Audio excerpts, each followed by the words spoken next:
en compagnie de Sébastien Plourde de chez Super Décapant. Salut mon cher Sébastien, comment ça va? Ça va bien, Nicolas, et toi? Bien, ça va bien, merci. Content de voir les installations. On va expliquer l'historique, mais d'abord de l'entreprise. On aime ça. C'est le but d'Histoire de succès. Mais parle-nous de toi un petit peu, le bagage d'homme d'affaires et d'entrepreneur. C'est né quand chez toi, ça? Ah, c'est venu d'un très jeune âge. Oui. J'ai jamais été une personne qui a beaucoup aimé l'école. Alors, je suis parti très vite de l'école, secondaire 5, et j'ai parti ma première entreprise en nettoyage commercial. Et j'ai toujours eu des entreprises après ça.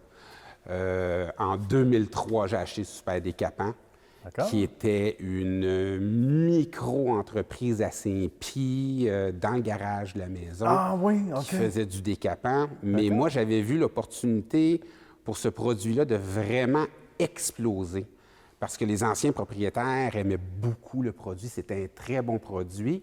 Et Protégez-vous avait passé un article sur ce produit-là en le nommant le meilleur de tous les décapants. Et dans ce temps-là, moi, je travaillais avec une compagnie de peinture à Montréal que j'étais en train de refaire l'administration de la compagnie. Je les aidais pour faire la vente et on distribuait son produit à Mme Dessert. D'accord. Et je trouvais tellement que c'était un bon produit et je lui disais, mais pourquoi tu n'appelles pas les BMR, les Canac justement. Marquis, les Rona? Faire le tour. Pourquoi toujours aller porter à la caisse ici et là? d'accord. Et elle, c'était un peu sa retraite. Alors, elle me dit, mais C'est correct comme ça? Si t'es si bon que ça, achète-moi donc. Elle dit, je vais prendre la balle au bon, achète-moi. Exactement. Et qu'est-ce que Sébastien a fait? Je prends mes bagages, je pars de Montréal Bon. et on s'en va à Saint-Pie, on achète la maison, on achète le fonds de commerce, on achète le tout. Ça a été des dures premières années parce que, comme je dis, c'était tellement petit, c'était une compagnie pratiquement inexistante qui fait que du décapant. Puis tu n'avais pas le choix de demeurer là au début, j'imagine, le Ben temps de faire la transition. Oui, définitivement. On a acheté la maison, on a acheté tout au complet, le terrain. Ouais. Et là, moi, je commence avec ma bosse des affaires et en connaissant bien les quincailleries, je les appelle, essayer de rentrer un peu plus partout au lieu de faire de la petite livraison à des quincailleries individuelles, d'aller directement au bureau chef. Je peux te donner une anecdote. Je pense la première année, si on faisait une recette, ce qu'on appelle communément une batch, par mois, on était content. Ah oui, une par mois? Une par mois. Les temps ont changé. Aujourd'hui, on en fait 3 par jour. Hey, imagine-toi. Et des fois, on arrive, et des fois, il faut en faire plus. Alors, c'était des dures années qu'on a vécues, je te dirais les 3 premières années. Et ce qui a vraiment changé le tout, c'est quand je me suis dit, on s'en va à la télé. On va aller faire une pub télé, on va s'en aller à Salut Bonjour, on a appelé TVA. C'était la bonne place. C'était un gros investissement. On s'est dit, on n'a pas le choix pour se faire connaître. Voilà. Il faut faire la télé. Il faut ouvrir les portes à un moment donné et frapper justement aux bonnes portes. Alors, j'ai pris tout ce que j'avais, j'ai dit, on met ça les œufs dans le même panier et on appelle TVA, on s'en va à Salut Bonjour, on fait de la pub et c'est là que ça a vraiment pris une ampleur inespérée. On est devenu pan-québécois. Ben oui. Après ça, oui, parce que ça a donné canadien. Ça a donné des ailes pan-canadiens par la suite. Définitivement, c'est Canadian Tire qui nous a vraiment donné notre envol, je dirais, en nous donnant tout le Canada au complet, en nous mettant partout. Après ça, on a été chercher les gros, les Home Depot, les Rona et tout ça. Décaper, il faut y penser. On a un meuble à décaper et ça se fait pas.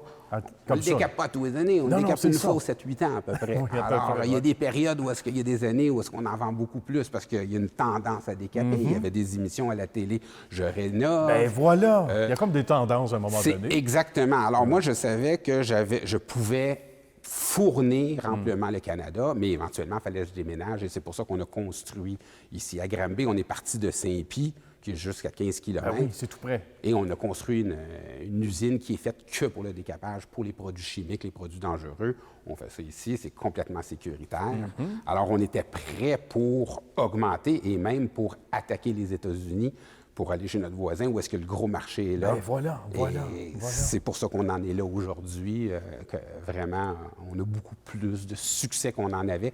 Et maintenant, je dirais qu'on est rendu aux États-Unis depuis 2 ans parce qu'il est arrivé un gros changement majeur. Bien, justement, on y arrive. Exactement. Il y a 3 ans, en fait, en 2018, il y a eu une pression aux États-Unis d'interdire le chlorure de méthylène, qui était notre recette phare, notre produit phare, qui est un très bon produit. Il ne faut pas oublier que c'est un décapant qui est quand même très sécuritaire si on le fait dans les normes proposées. Et si on le fait à l'extérieur ou avec une ventilation.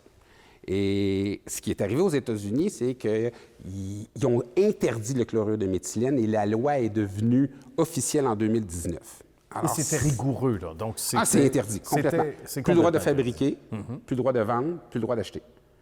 Alors, c'est complètement interdit aux États-Unis. Et ce qui est arrivé, c'est que ça a frappé notre marché canadien. Même si ce n'est pas une interdiction par Santé Canada, c'est que les acheteurs ne veulent plus prendre de chance de mettre les produits-là en tablette.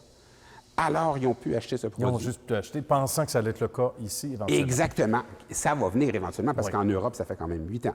Ah, déjà? Ça fait 8 ans en Europe. Les États-Unis sont embarqués vraiment officiellement en 2019. Et là, nous, on s'est associé avec une université aux États-Unis, l'Université du Massachusetts, puis avec l'institution TURI, Toxic Use Reduction Institute. D'accord. Pour créer une nouvelle recette, la recette de l'avenir. Autrement dit, qui passe tous les tests de VOC. Plus écologique. Plus écologique, beaucoup moins toxiques, qui ne sont pas de type cancérigène. D'accord, important. Alors, on a breveté cette recette-là. C'est ce qui nous a ouvert les États-Unis. Bravo pour cette belle réussite, Sébastien. Merci de nous avoir accueillis. Merci, Nicolas. Super décapant. Ça me fait plaisir. Merci.